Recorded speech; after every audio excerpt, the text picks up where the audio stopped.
Hello, hey, my name is Bill, and I wanted to do something really simple today. This is a pretty short one, but I want to show you how to make a grilled cheese sandwich.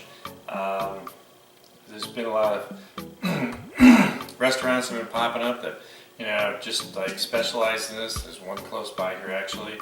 Haven't been there yet, but just want to take a basic idea and how to make a really cool grilled cheese sandwich like your mom used to make, but we're going to add some stuff to it. So first of all, got a little bit of butter in my frying pan. I'm going to turn that on so it's going to melt while we're putting this all together. So to me, the trick to a good grilled cheese sandwich is, first of all, I want good bread. This is basic rye bread from the bakery. I like it because it's nice big slices. In fact, it's big enough you could almost share it. And you want to use different kind of cheeses. So here I have some really sharp Vermont cheddar cheese, and I want to put that on the outside because I want to make sure it melts. So it's going to be, closest to the flame, so to speak. I want to make sure you get all the bread covered. There's a good reason for that, because I don't want anything oozing through but cheese. So I've got this is real good aged Swiss cheese. I'll throw in here. And I'm just going to throw some here. So I have the cheddar, I got the Swiss, and so what I want to do is I want to get some tomatoes on one this is a beefsteak tomato I sliced up. And then what I'm going to do is I'm going to put some sharp provolone. So now this is softer, it's going to melt easier. And I just want to got some onions, various onion slices here. Just get some random onion on here.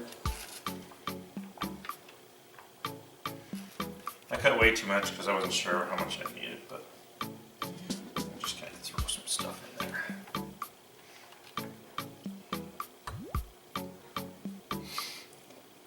Now I want to fill in some of those spaces. I got a little overhang there, I'm going to just tear that off and throw it on top so it doesn't just burn up. And now I've got some avocado. What's funny about avocado is I cut this up a minute ago and I was like, this isn't a perfect avocado, but it's going to heat up and kind of soften. I checked to make sure that it tasted good, but just the consistency is a little off, and when we heat it up, that's going to change. You can do the same thing if you want to put avocado on a burger. Just put it on top of the burger before you put the cheese on, and you're going to get that same kind of change of texture, melt it down, make it good. Now, I just want to flip this over. Got myself beginning. Alright, I'm going to get the butter back where it belongs. So I'm going to turn this down. I don't want to burn the sandwich. Just want to heat it up and get a little color to it. Be very gentle. Get it in here. If stuff falls out, it's okay. Here's the secret. I've got an old pizza pan. I'm going to invert it on top. We're just going to help this heat through. Timer set for 4 minutes. And let's go. So, the key to it is I want to keep the heat on, but not too hot. We want to get some nice color to it. And like I said, cheese is probably the most important thing. You can go to the deli and just get a couple slices. I like 3 different cheeses. You get 5 different cheeses. It doesn't matter. But when it all melts together, you're gonna see all those flavors. And just remember, you want the softer cheeses in the middle. I mean, you could layer this thing forever, all day long. I could have put another layer of cheese between the onion and the avocado. Didn't feel I really need to, and that provolone's gonna kind of cook into there. Lots of people like to add a little meat. You could put ham in there. You could I've put turkey in here before. Leftovers from Thanksgiving. Nothing like a little bacon in there to make it a nice grilled cheese sandwich.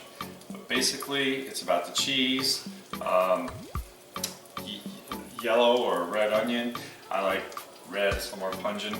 And I think avocado is a good offset. A lot of people don't like avocados, so leave it out.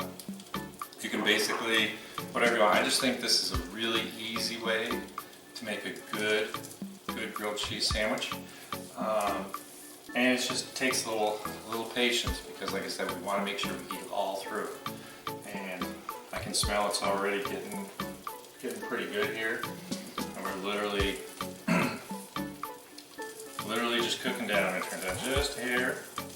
And like I said, if anything falls out, who cares? You know, a little cheese runs out and burns a little bit.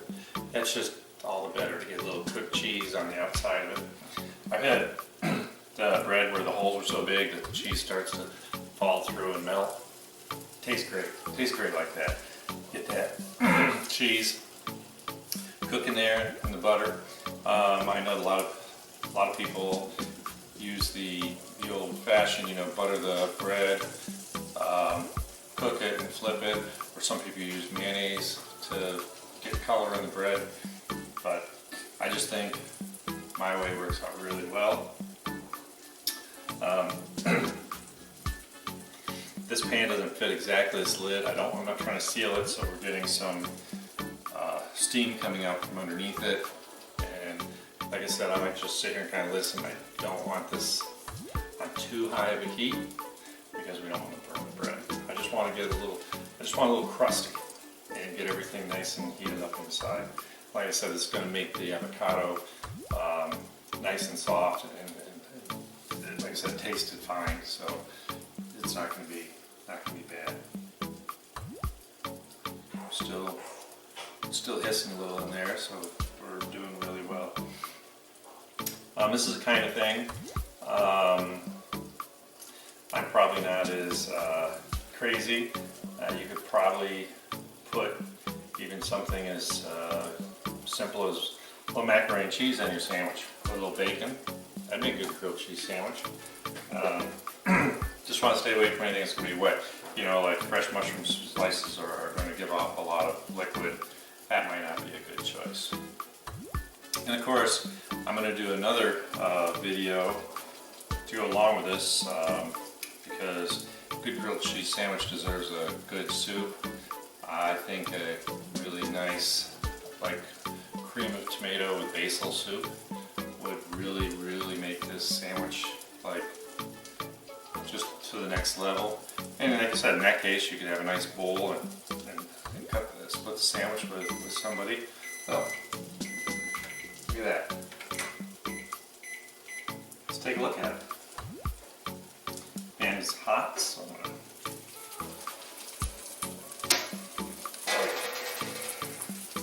wait to see what this looks like. So now what I'm going to do is I'm going to take it out. I'm going to take a look at it. Oh yeah, see that cheese on the outside there? Isn't that beautiful? Got just a little more butter I want to place in here.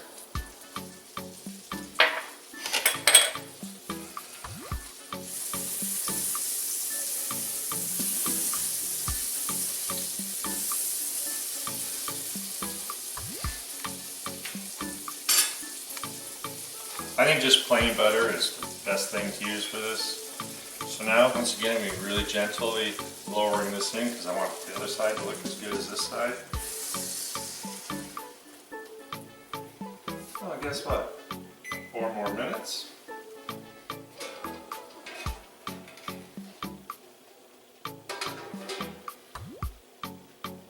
Voila. So you saw that's like the perfect color. The little cheese that's run out, that's cooked.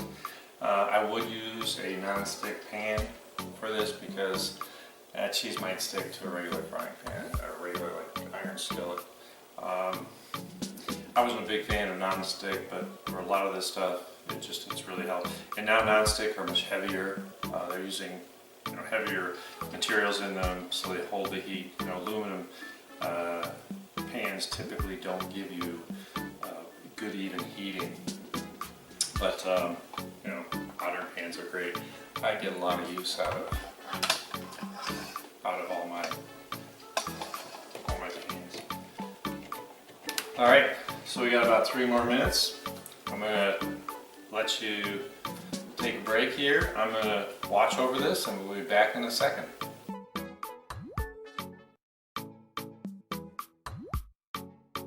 Alright, I think we got our camera back in action. I think we're ready to go. So let me finish up. Remember, it's 4 minutes on each side.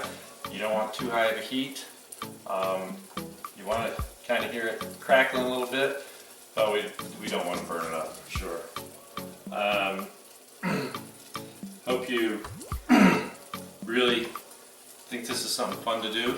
Get your kids more interested in something more than American cheese, and or your spouse, and have a lot of fun with this. I want to see some comments about what you would put in a good grilled cheese sandwich. I want, hopefully you subscribe. We've got a lot of other videos out there. I think today I got about 50 videos I've done in the last 6 months. So let's keep plowing through, and I always take suggestions. I've got a couple in the works coming up that some people suggested. What I want to do sooner than later. Like I said, I'm gonna get that tomato soup out here pretty quick too. All right, so let's get this off. Not burning this up.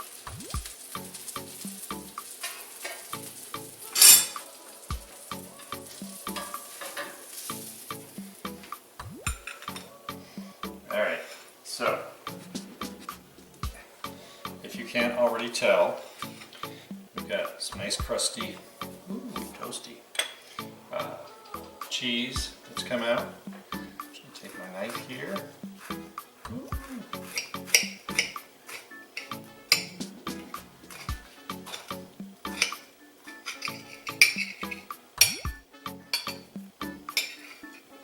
And really, all that cheese is still running through there.